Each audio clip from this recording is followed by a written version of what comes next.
दोस्तों, मैं हूं कामनी। स्वागत करती हूं आपका अपने चैनल जनता का फैसला न्यूज में। और अभी हम आपको लेकर आए हैं करोल बाग कीकरवाला चौक दिल्ली सफाई कर्मचारी आयोग। जी हां, आपको बता दें, दिल्ली सफाई कर्मचारी आयोग के चेयरमैन संजय गहलोत जी से आपकी मुलाकात करवाएंगे।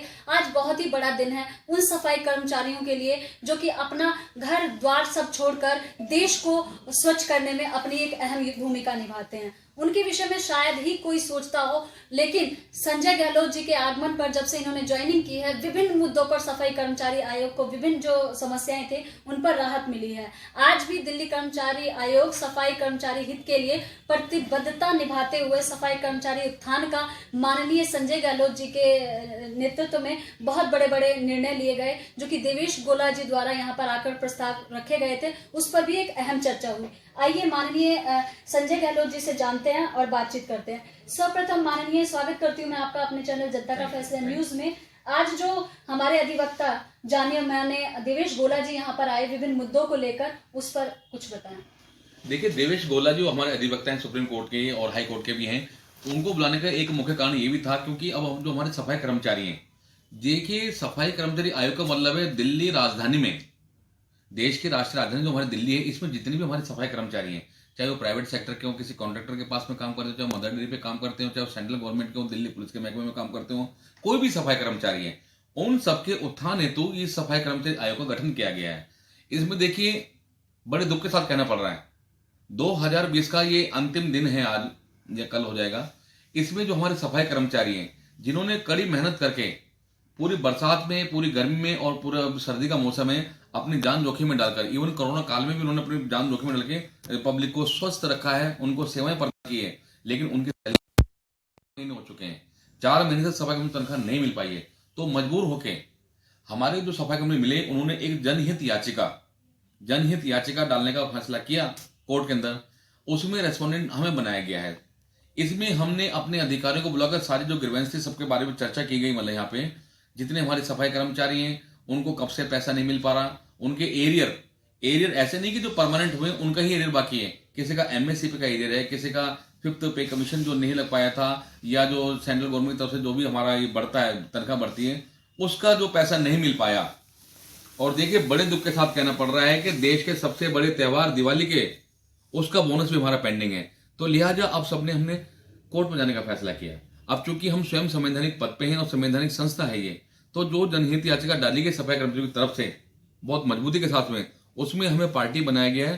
तो कोर्ट में अब जो भी कुछ जवाब होगा हम आ देंगे, और अपने जो सफाई कर्मचारी हैं उनको हर हालत में प्रतिबद्ध है हम उसका काम करने के लिए, उनको न्याय दिलाएंगे। तो माननीय, अभी कुछ दिन पहले आपके क्षेत्रीय दौरे भी हुए, जहां पर आप जाकर दिल्ली के विभिन्न क्षेत्रों में जाकर और उनके मुद्दे को सुनते हैं और उनको हल करने का प्रयास करते रहते हैं। तो अभी जो अंतिम आपका दौरा हुआ था, जो भ्रमण करने आप वहां गए थे, उस मुद्दे पर कुछ चर्चा करें। देखिए ऐसा होता है, जो हमारे सफाई कर्मचारी हैं, चाहे उनके वेतन का मामला हो, चाहे उनके एरियर का मामला हो, पेंशन के मामले हो, इनके अलावा जो हमारे सफाई कर्मचारी जहां उनका रहन सहन है, उनका रहने का जो स्टैंडर्ड है वो भी तो थोड़ा सा अप होना चाहिए, उनका स्टेटस भी ठीक होना चाहिए जहां वो रह रहे हैं। अब हमने कल देखे नंदनगिरी के जो फ्लैट्स बने हुए एमसीडी के, वहां जाके देखा, इधर उस्मानपुर के फ्लैट्स है वहां जाके देखा, बहुत ही नारे के जीवन व्यतीत कर रहे हैं। जो हमारी महिलाएं सफाई कर्मचारी, हमने देखा घर में जैसे खाना बनाती हैं, उनके जो ये दरवाजे बने हुए या जो उनके कमरे में स्लिप डली हुई है वहां पे, वो कभी भी गिर सकती हैं। और ऐसे भी देखा गया कुछ कमरे तो उनका जो प्लास्टर होता है वो सारा झड़ चुका है, मतलब वहां से सीमेंट बिल्कुल नजर आ रहा है, उनके जो सरिया है वो सब नजर आ रहे हैं, वो कभी भी गिर जाए, बहुत डेंजरस कंडीशन में है। और देखिए ऐसा देखने में लगा कि पिछले कई वर्षों से वहां सफाई का भी कोई नामो निशान नहीं था बिल्कुल भी।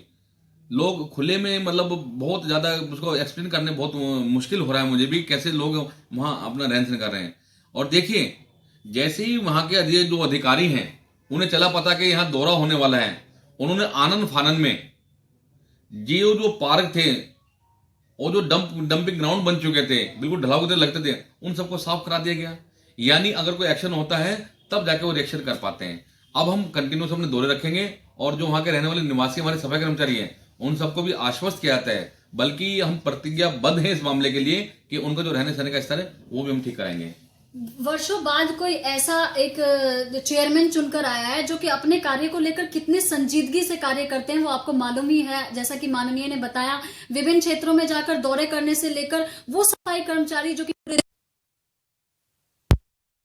सफाई करने का काम, साफ रखने का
बात कर रहे थे दिल्ली सफाई कर्मचारी आयोग के चेयरमैन संजय गहलोत जी से, जिन्होंने स्पष्ट तौर पर कहा कि व्यक्तियों को उनके अधिकारों से रूबरू करवाना ये एक अत्यंत आवश्यक विषय है और उसको भी वो बड़ी संजीदगी से लेंगे। समय समय पर जाकर वो क्षेत्रीय दौरे कर रहे हैं। साथ ही साथ में सफाई कर्मचारी हित के लिए हर वो कार्य के लिए इन्होंने कहा है कि वो स्वयं प्रतिबद्ध हैं और उसको करेंगे, ऐसा उन्होंने यहाँ पर आश्वासन भी दिया है सफाई कर्मचारियों के लिए। तो एक यशस्वी हमारे साथ में संजय गहलोत जी का हम आपको परिचय करवा रहे थे और उनकी विभिन्न बातों को आप तक पहुंचाने का कार्य किया।